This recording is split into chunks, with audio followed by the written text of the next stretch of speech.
말씀은 이제 예루살렘 성벽 봉헌식에 관한 그런 말씀입니다. 우리가 잘 아는 대로 느헤미야는 이제 예루살렘 성벽을 위해서 그 벽을 중수하기 위해서 페르시아에서 왔고 52일 만에 여러 가지 방해, 또 산발락과 도비아의 그런 그 방해에도 불구하고 위협을 무릅쓰고 계속해서 성벽 공사를 중단하지 않음으로 말미암아서 성벽이 완성이 되었습니다. 이런 성벽이 완성되었지만 사실은 그 성벽이 완성되고 나서 곧바로 낙성식을 해야 되는데 성벽을 완성하고 나서도 낙성식, 봉헌식을 하지 못했어요. 왜 그러냐면은 우리가 7장에 보면은 그 원인에 대해서 이 뭐라고 되어 있냐면은 거기에 예루살렘에 사는 주민들의 숫자가 어땠었어요? 너무 적었었습니다. 예루살렘 성벽이 완성되지 않은 상태에서 그 안에 있었던 주민들 날마다 위협을 받고 또 산발락과 도비아의 영향력 아래에서 그들이 힘들게 살아가고 있는 그곳, 예루살렘은 굉장히 상징적인 곳이기 때문에 특별히 원수들이 그곳을 많이 어렵게 만듭니다.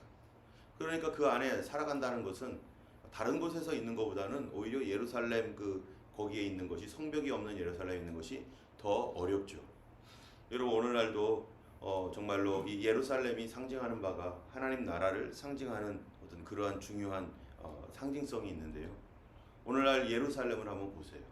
예루살렘이라는 이 도시가 예루살라임 해가지고요, 하나님을 찬양하는 이 샬롬이라고 하는 평화의 도시라고 하는 이름을 가지고 있습니다. 그리고 이곳은 하나님의 다스림, 하나님의 돌보시는 그러한 그 상징적인 의미를 가지고 있는 곳이 예루살렘이죠. 그리고 이 예루살렘은 하나님 앞에 믿음으로 지켜지는 그러한 성전과 또 믿음으로 지켜지는 그런 거룩함이 있는 그런 도시로서의 상징이 바로 다윗 시대, 솔로몬 시대 때 완성이 되었고, 그리고 그 하나님 앞에서 믿음으로 살아갈 때 이 예루살렘 성이 정말 거룩한 성으로서 든든하게 지켜졌었습니다. 그런데 믿음이 없이 그들이 하나님을 떠나고 믿음 없는 그런 삶을 살 때 이 성전도 무너지고 예루살렘 성벽도 무너지고, 그리고 그 성전과 성벽에 있었던 예루살렘은 오히려 세상 사람들이 말하는 조롱하는 도시가 되었고, 이 그들이 하나님을 떠남으로 말미암아 그 성전과 성은 정말로 세상에서 비웃음거리의 그러한 도시가 되었죠. 오늘날도 지금 예루살렘이라고 하는 그곳이 그들이 이스라엘의 유다 백성들, 지금 현재 이스라엘 사람들이요, 어떻게 보고 있습니까? 성지라고 생각하고 그거를 거룩하다고 믿고 있고, 그러면서 그들이 그 예루살렘이 그들 민족에게도 굉장히 중요한 역할을 하고 있습니다. 그런데 이 예루살렘을 두고 오늘날 어떻습니까? 거기에 모스크가 세워져 있습니다.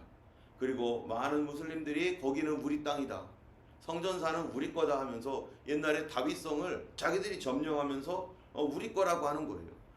그것이 AD 600년경 이후에 거기에 예루살렘의 성전이 자기들의 모스크가 세워져 가지고, 그리고 지금까지 예루살렘 성전이 없는 상태에서 모스크가 떡하니 버티고 있는 이 상황. 여러분, 이게 어떤 상황이에요? 이스라엘이 믿음이 떠나고 하나님을 경외하면서 떠나가고 나니까 거기에 원수들이 거기에 진을 치고 뿌리를 내리고 지금까지 계속해서 이곳에 영적인 어떠한 그 어두움들이 딱 진을 치고 있는 거죠. 우리가 주님을 떠나게 되고 하나님을 의지하면서 참으로 멀어지게 되면요, 우리의 예루살렘, 내 마음의 예루살렘이 누가 여기를 점령합니까?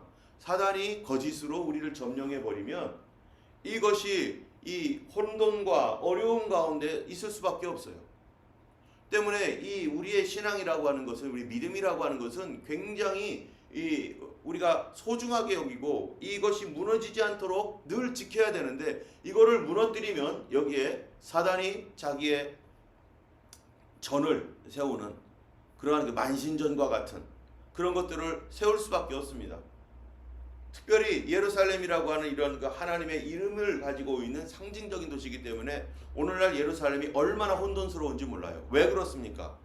왜 예루살렘이 오늘날 이렇게 혼돈스럽고 또 온갖 그 폭력이 난무하고 계속해서 어떤 그 사건들이 일어나고 편안하지 못하는 심지어 종교 혼합들이 거기에 얼마나 많은지 몰라요. 초정통주의가 있는가 하면은 또 무슬림들도 거기에 막 있고 막 온갖 세계 이 이스라엘이 동성애를 얼마나 지금 따라가고 있는 그런 나라입니까? 이런 그런 이스라엘이라고 하는 이름으로 하나님과 겨루 이겼다라고 하는 이름으로 있는 이 하나님의 백성들의 땅, 그 땅이 지금 얼마나 혼돈 가운데 있습니까? 그 이유가 뭡니까? 바로 예수 그리스도를 십자가에 못 박아 죽이고 아직도 예수님을 거절하고 있는 상태에서 수천 년 동안 그 땅은 버려진 상태로 많은 백성들과 세상의 조롱거리가 되었고 아직도 회복되지 않은, 그나마 이제 1948년에 하나님이 나라와 땅을 회복시켰지만 그러나 그들의 신앙은 여전히 회복되지 않고 예수 그리스도를 영접지 않은 그러한 상태에서 예루살렘과 이스라엘의 평강이라는 것은 주님이 오실 때까지 여전히 혼돈 가운데. 왜요? 이게 영적인 사단의 공격들과 조롱과 이런 것들이 계속해서 이 예루살렘과 이스라엘을 계속해서 이렇게 혼돈스럽게 만들 수밖에 없어요. 그래서 이 스가랴나 이런 성경에 보면은 예루살렘이 온 세상에 그들을 이렇게 힘들게 만드는, 혼돈케 하는 그런 돌과 같이 된다. 누구든지 그거를 드는 자는 망할 것이다 하면서 예루살렘 문제가 오늘날 전 세계에 가장 중요한 이슈가 되어 있고, 지금도 예루살em 이스라엘과 하마스, 이스라엘과 또 헤즈볼라, 이란, 이런 모든 전 세계의 분쟁의 원인이 되고 있는 아주 중요한 불씨가 바로 제3차 전쟁, 세계대전이 일어날 수 있는 가능성이 있는 가장 높은 그러한 그곳이 지금 어디예요? 이스라엘. 지금 계속해서 전쟁이 번져나가고 있는 것. 이게 왜 그렇습니까? 하나님의 도시, 평강의 도시가 되어야 되는데 그들이 예수 그리스도를 떠나고 예수님을 영접지 않음으로 말미암아서 여전히 지금 과거에 느헤미야 당시 그 이전에 이스라엘 백성들이 하나님을 떠나게 되면서 그 땅은 정말로 손가락질과 조롱거리가 되게 되는 그 땅이 되었는데 지금도 여전히 마찬가지인 거죠. 그러나 지금 현재 이스라엘이 현재 건재하고 존재하고 있는 이유가 뭡니까? 바로 주님 말씀대로입니다. 주님 오실 때 거기가 회복돼야 되니까. 그래서 먼저 땅이 회복된 거죠. 이제 회복돼야 될 게 뭐예요? 그들에게 믿음이 회복돼야 되는 거죠. 예수님을 영접해야 될 것이 남아있기 때문에 그나마 하나님께서 그들을 성경에서 예루살렘을 버리지 아니하고 이스라엘 내 백성을 버리지 않겠다고 했던 그 약속을 하나님이 신실하게 지키기 때문에 지금 예루살렘이라고 이스라엘이라는 나라가 다시 회복되어져서 저렇게 있는 것이지, 만약에 하나님의 그 약속이 없었더라면 그 나라는 2000년 전에 사라지는 나라죠. 때문에 우리가 하나님의 말씀과 같이 이 예루살렘과 이스라엘이 회복되도록 하나님 앞에 기도해야 됩니다.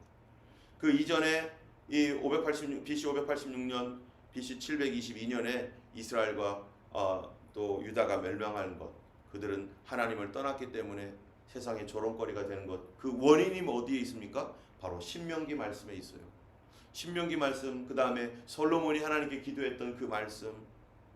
신명기 말씀이 뭐라고 합니까? 만일 하나님의 백성들이 하나님의 축복을 받고서도 떠나면 세계 모든 민족이 어떻게 한다는 거예요? 흩어질 것이고 이 성은 조롱거리가 될 것이고 사람들이 쯧쯧쯧 혀를 차게 될 그런 도시로 바뀔 것이다 라고 성경에 아예 약속을 해놨습니다.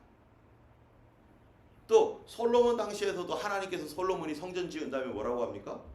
하나님께서 이 성전을 지었지만 하나님을 떠나고 배반하여 너희들이 자기 멋대로 살면서 하나님 없는 백성이 되면 어떻게 한다는 거예요?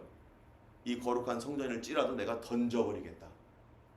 지금까지 성전이 건축되지 않고 있잖아요. 이러한 예루살렘이라고 하는 이것이 굉장히 우리가 믿음으로 살면, 성도가 믿음으로 살면 그 성은 하나님의 강력한 보호하심에 든든하게, 정말 세계 모든 민족의 뛰어난 민족으로 하나님 단단하게 지켜주지만 그들이 하나님의 말씀 언약을 배반하고 떠나가면 세상의 조롱거리가 되는 것처럼 성도가 예수 그리스도와 뭐를 맺었습니까? 새 언약을 맺었습니다. 예수님과 새 언약을 맺었기 때문에 우리가 예수 그리스도 안에서 단단하게 붙어 있으면 어떻게 되겠어요? 주님께서 우리의 모든 간구와 기도를 응답하시고 그를 굉장히 견고하게 하시고 세계 모든 사람들에게 존경받는 사람들로 살아가도록 교회를 그렇게 하나님이 책임지시고 역사하실 것입니다. 교회 가야 구원받고 교회 가야 병고침 받고 어떠한 질병이다 어떠한 상황에서도 주님이 고쳐주시는 역사가 분명히 일어나게 되고 지금까지 그렇게 해오셨죠. 그런데 만약에 교회나 또 개인이 예수 그리스도에게로부터 그 언약을 배반하고 십자가의 은혜를 포기해버리고 물러난다면 어떤 일이 생기겠어요? 교회가 상징적인 의미가 있잖아요. 영적 상징적인 의미가 있고 성도라고 하는 나 자신이 하나님의 백성이라고 하는 굉장히 상징적인 의미를 가지고 있기 때문에 사단이 어떻게 합니까? 그 사람을 바로 세상 사람들의 조롱거리가 돼서 하나님의 이름을 욕먹이게 하려고. 여러분 전쟁이 일어났을 때 이스라엘 백성들이 전쟁을 할 때요. 그 아합과 여호사밧 왕이 전쟁터에 나갔습니다. 근데 아합은 꾀가 많아가지고 어떻게 해요? 자기는 평상복을 갈아입고 전쟁터로 나가고 여호사밧은 왕복을 입고 나갔어요. 그랬더니 저쪽 적군들이 어떻게 공격을 합니까? 누구를 공격합니까? 다른 거 필요 없다. 왕만 죽여라. 왕이 상징적인 의미이기 때문에 왕을 공격하면 어떻게 되는 거예요? 다 무너지니까 도망갈 거니까. 군대에서도 여러분 이게 앞으로 전진할 때 옛날에 각 군대마다 뭐를 갖고 있어요? 군기를 갖고 있습니다. 그래가지고 몇 중대 다 써놓고 자기 군대 기를 갖고 있어요. 그러면은 전쟁을 할 때 이 병사들이 쫙 앞으로 나갈 때 군기를 갖고 있는 사람들이 앞으로 쫙 나가요. 그러면 그 군기를 보면서 군인들이 그 군기를 따라 쫙 가는 거죠. 근데 군기를 갖고 있는 사람들이 그 사람이 그 군대에 뭐예요? 이 상징적으로 우리는 여기 와 있다라고 하는 걸 보여주기 때문에 누가 노려요? 이 사람을.